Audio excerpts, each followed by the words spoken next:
I want us to listen to some remarks made by Rigathi Gachagua today. The remarks have been drawing a lot of mixed political reactions among Kenyans. Listen to Rigathi. Najua wengine wanajaribu kuniuzia uoga mimi. Oh, Deputy President, unajua hii watu ya pombe ni kali sana. Wewe na ni mtu ya kuchaguliwa. Si watu watakufukuza vile walifukuza Mutudho. So mimi niseme namna hii. Mimi sikuzaliwa kwa hii kiti ya Deputy President. Sikuzaliwa hapo. Nimepata tu juzi. Miaka hii ingine yote nilikuwa nakaa tu naendelea. Ninakula na ninakunywa. Na ninaendelea na mambo yangu. Sio lazima nikae hapo milele. Kama hii kiti itapotea kwa sababu ya kusema watoto wetu hatutakubali wauziwe sumu, niko tayari. Niko tayari. Rigathi is saying he's ready to lose his seat. So the question begs, is Rigathi Gachagua ready to lose his seat? Or is he just playing games on Kenyans? He went further and made these remarks. Most of us, the truth of the matter, we are struggling to keep up with the space. Hiyo ndio ukweli. Mimi nang'ang'ana lakini naumia. Huyu Felix anang'ang'ana anaumia. That is the truth. Lakini hatuwezi lalamika kwa sababu sisi pia tumepewa kazi.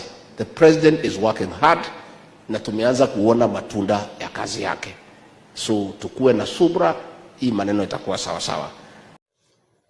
Those two clips of Rigathi are exposing two serious issues I want us to put into perspective for Kenyans to understand what's going on here.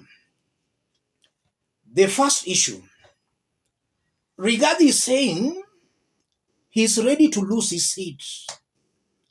He'll not allow poison to be sold to his people. So in other words, Rigathi is saying he loves his people to a point he'll not allow anybody sell them an illicit brew.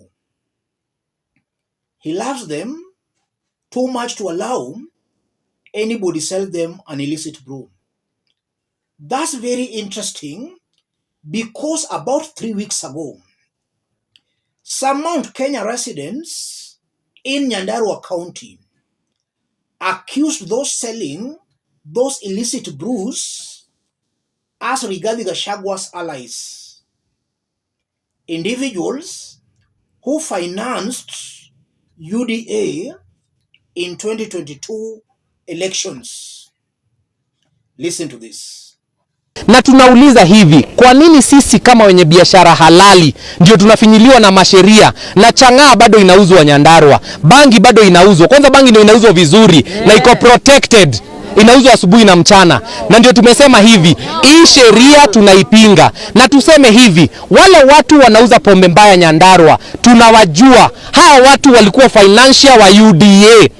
Kuna pombe ilishikwa ya 54 million in Nyandarua, na hiyo pombe simu ilipigwa kutoka ofisi ya Gachagua, na hiyo pombe haikupelekwa kotini. Na ndio tumesema Gachagua Those are Nyandarua residents. I suppose they are a part of the group Rigathi seems to be defending.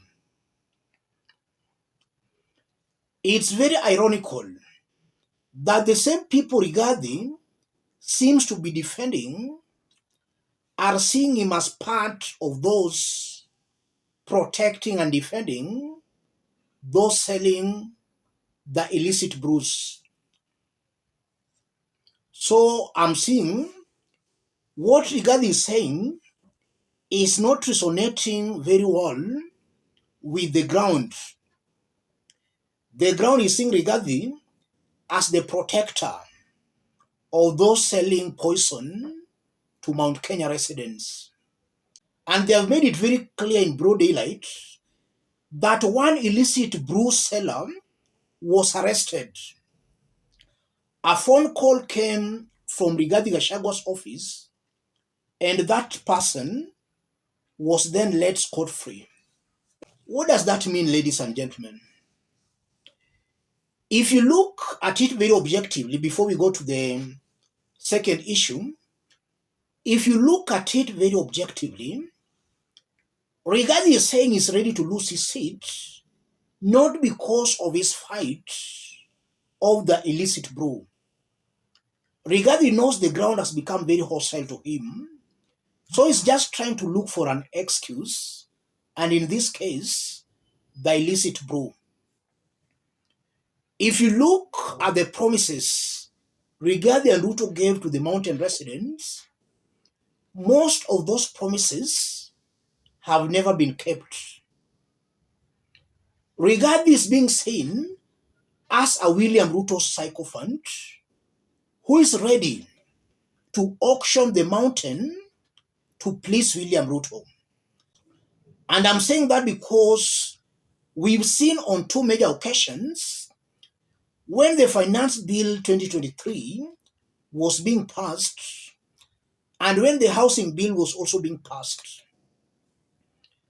the mountain, according to a survey that was carried out there, the mountain was against those two bills.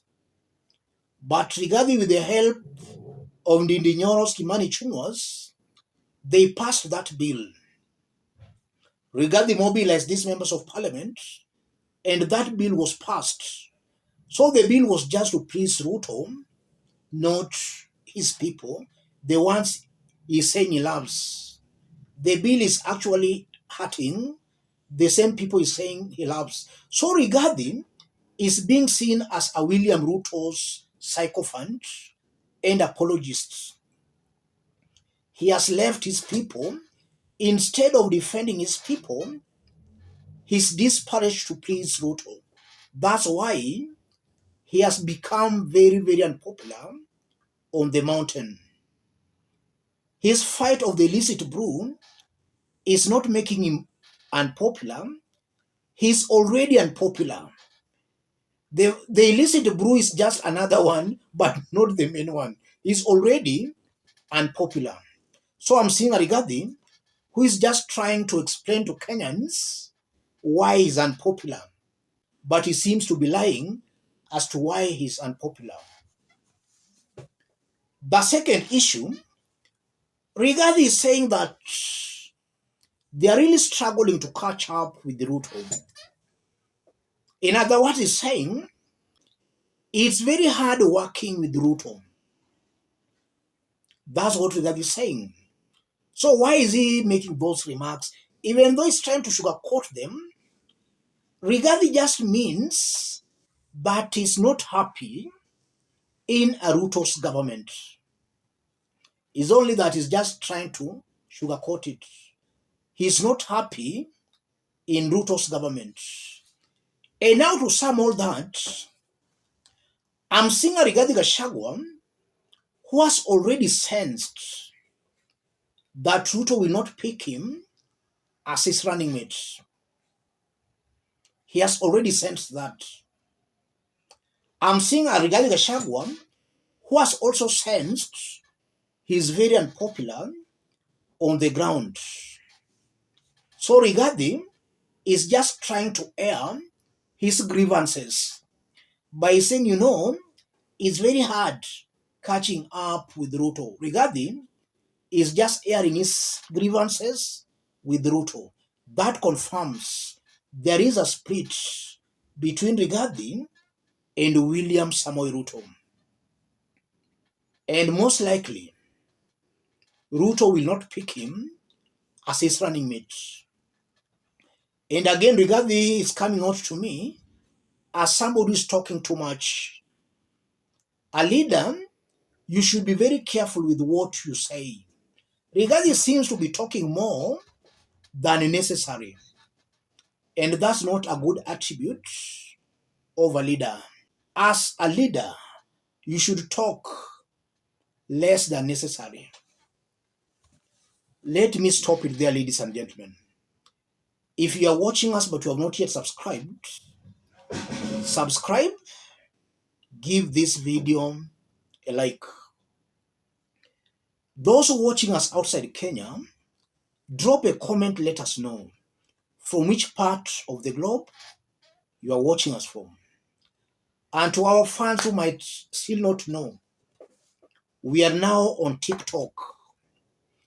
If you miss us here, check us on TikTok, Dennis Odingo, where we also do daily political analysis. Let's meet in our next video. Thank you.